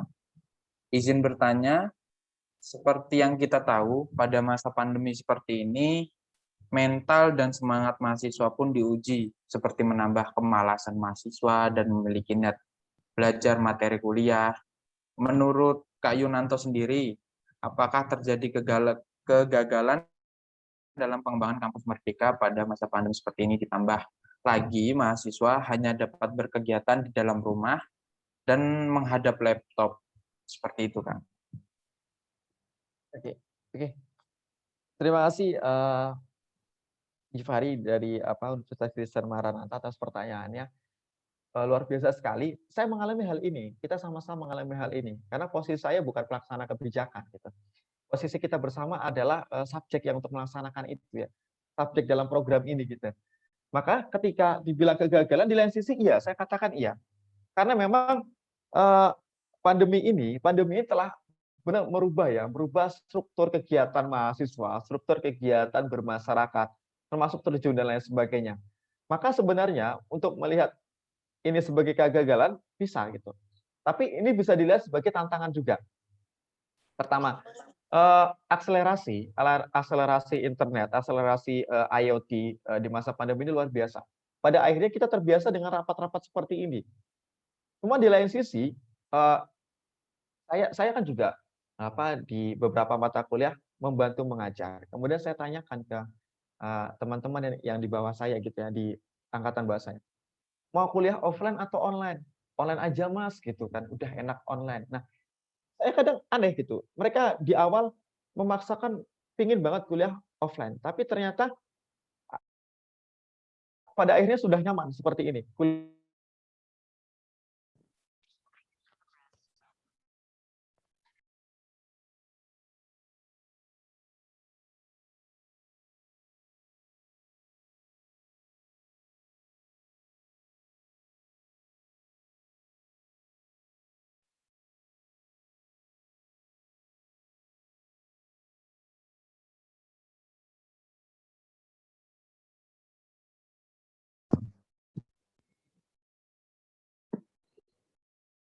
Kak Yunanto.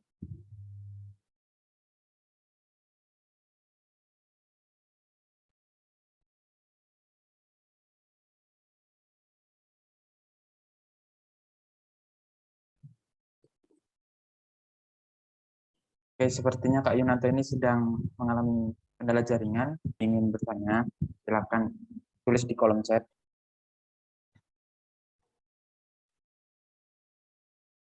Sembari kita menunggu Kak Yunantonya bergabung kembali.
Untuk para peserta tidak perlu khawatir, link presensi akan di-share nanti akan di-share di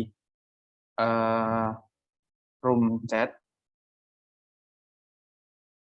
Jadi mohon untuk para peserta untuk tidak meninggalkan Zoom untuk sampai dengan selesai supaya bisa absensi seperti itu.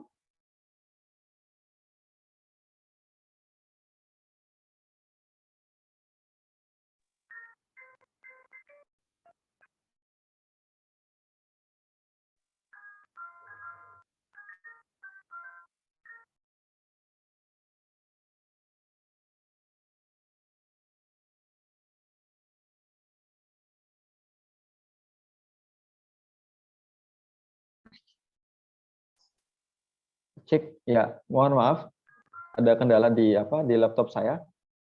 Mungkin tadi saya melanjutkan bahwa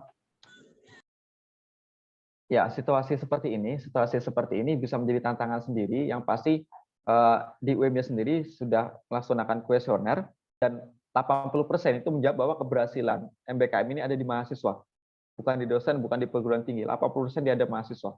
Maka kita bisa memposisikan peran-peran kita mau di luar sistem MBKM atau di luar sistem MBKM. Yang penting kita berperan. Di luar sistem kita menjadi kritik. Menjadi seorang yang bisa melihat sistem ini baik atau tidak. Kemudian kita masuk dalam sistem itu, kita bisa bergerak bersama, bisa menjadi kritik atau kita mensukseskan program itu. Nah, teman-teman bisa memilih posisi itu ketika ingin memandang bahwa ini berhasil atau tidak. Teman-teman tentukan posisinya dulu di mana. Nah, seperti itu moderator dan kepada Givari. Terima kasih. Terima kasih Kak Yunanto telah menjawab dari pertanyaan dari Giovanni.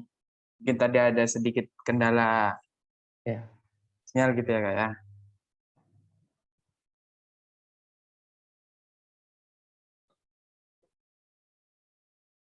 Ini sudah ada pertanyaan lagi Kak, masuk dari Wahyudi Rasul Akbar. Dia dari mahasiswa Universitas Jenderal Ahmad Yani. Izin bertanya Kak, satu hal yang saya tahu kesuksesan Agent of Change itu adalah rasa empati. Nah, apakah rasa empati itu sudah terjalin dengan baik di antara orang yang berada di kampus Merdeka dengan para mahasiswa yang diharapkan menjadi agen perubahan? Jika tidak, lantas bagaimana agen of change ini bisa terwujud jika kedua belah pihak tersebut tidak menerapkan rasa empati satu sama lain, yang merupakan itu adalah salah satu kunci dari agen of change. Terima kasih, Kak. Mungkin bisa dijawab, Kak. Oke, terima kasih dari Wahyu. Kalau bagi saya, memang menjadi agen of change gitu, menjadi mahasiswa berat ya, sangat berat bagi saya gitu. Karena memang selain agen of change, kita juga sebagai agen of perubahan sosial, kemudian iron stock, kemudian penjaga moral dan lain sebagainya seperti itu. Maka yang perlu kita alami hari ini adalah ketika rasa empati itu hilang, tanpa adanya kampus Merdeka, nggak akan ada perubahan sosial, itu tidak akan ada. Kampus Merdeka ini hanya sebagai wadah ya, wadah untuk teman-teman, untuk kita semua bisa terjun ke masyarakat secara langsung. Kita menjajakan rasa empati kita terhadap kondisi sosial dan permasalahan di masyarakat langsung kayak gitu. Jadi sebenarnya bagi saya empati ini sudah harus hadir dan merupakan esensi yang harus dimiliki oleh sebagai manusia. Lebih dasarnya sebagai manusia. Bagi saya ketika manusia tidak punya empati itu bukan manusia bagi saya. Oke. Empati adalah hal yang menarik yang harus dimiliki oleh manusia, yang itu pasti berdampak ke dia sebagai makhluk sosial. Lalu gimana kalau seandainya empati itu tidak tumbuh gitu, tidak tumbuh di ranah-ranah perkuliahan yang seharusnya perkuliahan itu, ranah-ranah perkuliahan dan kampus itu menjadi wadah untuk penyelesaian masalah. Kalau demikian kayak gitu ya sebaiknya perkuliahan itu sudah tidak ada. Sekolah itu tidak perlu ada. Kalau tidak bisa menumbuhkan rasa empati itu. Dan tidak usah berbicara soal manusia gitu. Kalau empati itu nggak ada. Empati kan kita merasakan dan kita tergerak untuk membantu. Nah, bagi saya untuk mewujudkan empati itu pasti tergantung sama lingkungan sosial gitu. Lingkungan sosial teman-teman dari keluarga gitu. Tidak harus jauh-jauh ke kampus untuk mengembangkan empati sosial itu. Ketika kita melihat permasalahan di jalanan, kondisi kemiskinan, kondisi pengangguran, kita tergerak, nah itu rasa empati. Tanpa adanya kampus Merdeka, empati harus menjadi poin utama untuk mau terjun ke masyarakat. Jadi kampus Merdeka, Merdeka Belajar itu hanya wadah.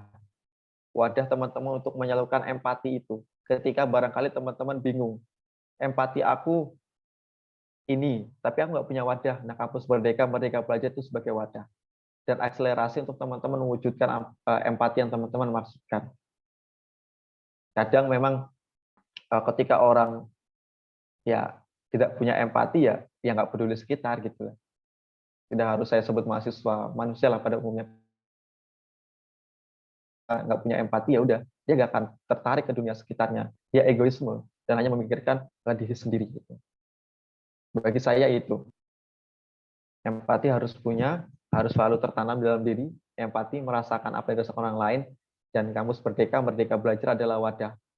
Perguruan tinggi adalah untuk meningkatkan empati itu sendiri dan akselerasi untuk kita bisa langsung terjun dan berdampak di masyarakat dan sebagai agent of change yang sesungguhnya. Seperti itu.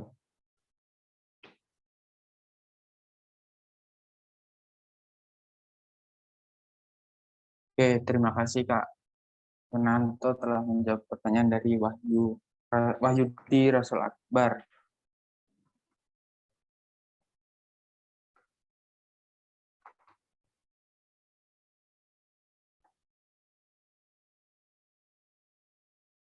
Mungkin untuk sesi pemateri Kak Yunanto dan sesi tanya jawabnya sudah selesai karena mengingat waktu sudah sesuai yang ada di rundown gitu. Untuk mengakhiri ada sepatah kata dan serta penyerahan sertifikat Kak dari pihak BEM Unjaya kepada Kak Yunanto sebagai simbolis ucapan terima kasih seperti itu.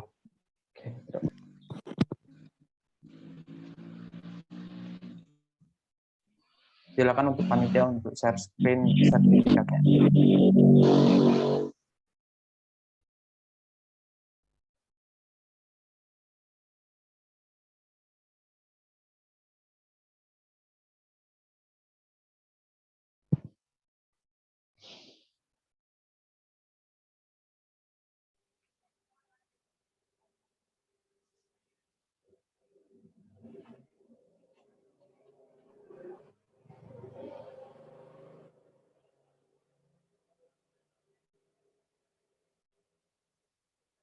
Ya, sudah terlihat sertifikatnya.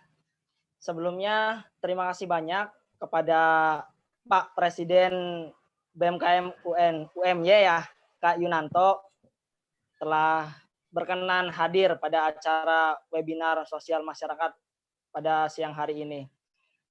Kami memberikan sertifikat atas dasar pengakuan bahwasanya Mas Yunanto telah melakukan pengabdian dan juga sebagai pembicara pada siang hari ini. Semoga sertifikat ini terkenang sampai seterusnya dan Mas Yunanto dapat mengisi kembali ketika diminta oleh panitia kemudian. Terima kasih Pak Pres atas waktunya. Ya, saya juga mengucapkan terima kasih kepada Ketua BEM Unjaya, Pres, terima kasih atas kesempatan dan teman-teman panitia. Terakhir saya ucapkan hidup ini memang kehidupan ini perkara sederhana. Cukup dengan 2 kata, jalani saja bagi saya. Ketika itu menjadi jalan kita, maka kita akan tahu. Jika itu memang bukan jalan kita, dan kita juga akan tahu. Semangat teman-teman menghadapi pandemi ini dan terus bergerak membantu sosial, kita sebagai makhluk sosial dan terus berdampak kepada orang sekitar. Dari saya terima kasih. Mohon maaf jika ada kesalahan kata, sikap maupun gangguan-gangguan teknis seperti tadi. Bila bisa bilhaq, fasabiqul khairat. Wassalamualaikum warahmatullahi wabarakatuh. Waalaikumsalam warahmatullahi wabarakatuh. Terima kasih Pak Yunanto. Oke, untuk para peserta, kita telah selesai menyimak dan mendengarkan dari pemaparan materi dari Kak Yunanto. Kita akan, yang selanjutnya, yaitu kita akan mendengarkan dari cerita Key Opinion Leader, yaitu bukan pemateri, tapi Key Opinion Leader, orang yang pernah bergelut di kampus Merdeka gitu, pernah merasakan gimana sih kampus Merdeka itu seperti apa. Sebelum itu, sebelum lanjut, saya akan membacakan CV dari opinion leader kita. Untuk panitia boleh share screen CV-nya untuk saya bacakan.